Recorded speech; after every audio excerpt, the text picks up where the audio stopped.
జై తెలంగాణ. సింగరేణి కార్మికులందరికీ కూడా నమస్కారం. సింగరేణి కార్మికులకు హక్కుగా మనకు డిపెండెంట్ ఎంప్లాయ్మెంట్ ఉండాలి. ఖచ్చితంగా మెడికల్ బోర్డు అనేటటువంటిది రెగ్యులర్గా ప్రతి నెల పెట్టాలి. ఏ ఒక్క సింగరేణి గని కార్మికుడైనా సరే ఆయన ఎముకలు వంకర పోయేంత వరకు ఈ సమాజానికి సేవ చేస్తాడు. కాబట్టి ఒకవేళ ఆయన ఉద్యోగం మానేసి కొడుకుకో బిడ్డకో అల్లునికో ఆయనకు తెలిసిన వాళ్ళకో ఎవరికి ఇచ్చుకోవాలనుకున్నా కూడా ఆ అవకాశం ఉండాలని చెప్పి నేను చాలా బలంగా నమ్ముతా ఉన్నాను. ఇప్పుడు గెలిచినటువంటి సంఘాలు డిపెండెంట్ ఎంప్లాయ్మెంట్ని గంగలు కలుపుతున్నారు.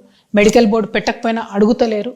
మేము ఎప్పుడైతే తెలంగాణ రక్షణ సేన నుండి బాయిబాట బట్టి పోయినామో హెచ్ఎంఎస్ ఆధ్వర్యంలో, ఆనాటి నుండి ప్రతి ఒక్క పార్టీ అక్కడికి వచ్చి గొడవ చేస్తుంది తప్పితే ఎవరు మెడికల్ బోర్డు గురించి అడుగుతలేరు. అందుకే నేను చాలా ఆవేదనతో సింగరేణి అన్నదమ్ములకు న్యాయం జరగాలనేటువంటి ఉద్దేశంతో ఈ నెల 20వ తారీఖు నుంచి నిరవధిక నిరాహార దీక్ష చేస్తాను. నేను ఒకవేళ మీరు మెడికల్ బోర్డు రెగ్యులర్గా పెట్టకపోతే అని నేను ఈ మేనేజ్మెంట్ని ప్రభుత్వాన్ని డిమాండ్ చేయడం జరిగింది. ఆ తర్వాత అన్ని కూడా లీక్స్ ఇస్తూ ఉన్నారు, ఇవాళ పెడతాం రేపు పెడతామని.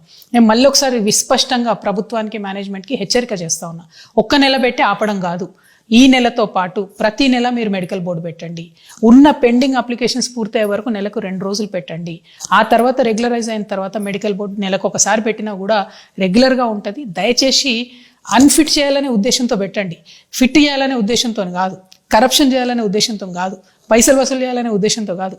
అన్ఫిట్ చేయాలి. కార్మికుడు కోరుకుంటే, ఆయన కుటుంబ సభ్యులకు ఎవరికైనా ఉద్యోగం ఇచ్చుకోవాలనుకుంటే ఇచ్చుకోవాలనే ఉద్దేశంతో పెట్టండి ప్రభుత్వం, తప్పితే కార్మికుడిని నష్టం చేద్దామని చెప్పే ఉద్దేశంతో పెట్టకండి. దయచేసి సింగరేణి యాజమాన్యానికి, రాష్ట్ర ప్రభుత్వానికి మళ్ళొకసారి నేను చెప్తా ఉన్నా, ఈ నెల 20వ తారీఖు నుండి నిరవధిక నిరాహార దీక్ష నేను చేయడం జరుగుతుంది. మీరు విస్పష్టమైనటువంటి ఆర్డర్ ఇవ్వండి, ఇవ్వకపోతే మాత్రం దీక్ష ఆగదు. కిషన్ రెడ్డి గారు నిన్న మొన్న మొత్తం ఆయన కూడా బాయిల మీద తిరుగుతున్నాడు. తాడిచెర్ల ఏదైతే తెలంగాణకి ఇచ్చిండ్రో అదేదో పెద్ద ఘనకార్యం చేసినట్టు చెప్తున్నారు. నేను కిషన్ రెడ్డి గారిని మళ్ళీ డిమాండ్ చేస్తా ఉన్నా, తాడిచెర్ల కాదు, ఇంకా 17 బొగ్గు బాయిలు పెండింగ్ ఉన్నాయి. అవి కేంద్రం నుండి బేషరతుగా సింగరేణి సంస్థకు అప్పజెప్పండి. అట్లా అప్పజెప్తే మాత్రమే మనకేదన్నా సింగరేణి సంస్థ బాగుపడుతుంది. కేంద్ర ప్రభుత్వం నుంచి మీరు రాష్ట్ర ప్రభుత్వం మీద ఒత్తిడి తీసుకురండి.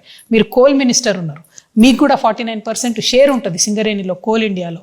మరి కోల్ ఇండియాలో జరుగుతున్న మంచి ప్రాక్టీసెస్ ఎందుకు ఇక్కడ అమలు చేస్తలేరని ఒత్తిడి తీసుకురండి మీరు యాజమాన్యం మీద.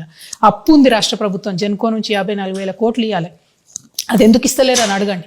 ఇవన్నీ అడగకుండా మీరు కేవలం మీదకి వచ్చి బాయిల మీదకి వచ్చి ఏదేదో మాట్లాడిపోతా ఉన్నారు. అది కరెక్ట్ కాదు. మీరు తలుచుకుంటే వేజ్ బోర్డు ఇమీడియట్గా కాన్స్టిట్యూట్ చేయొచ్చు, మీ సంతకం పెడితే సరిపోతుంది.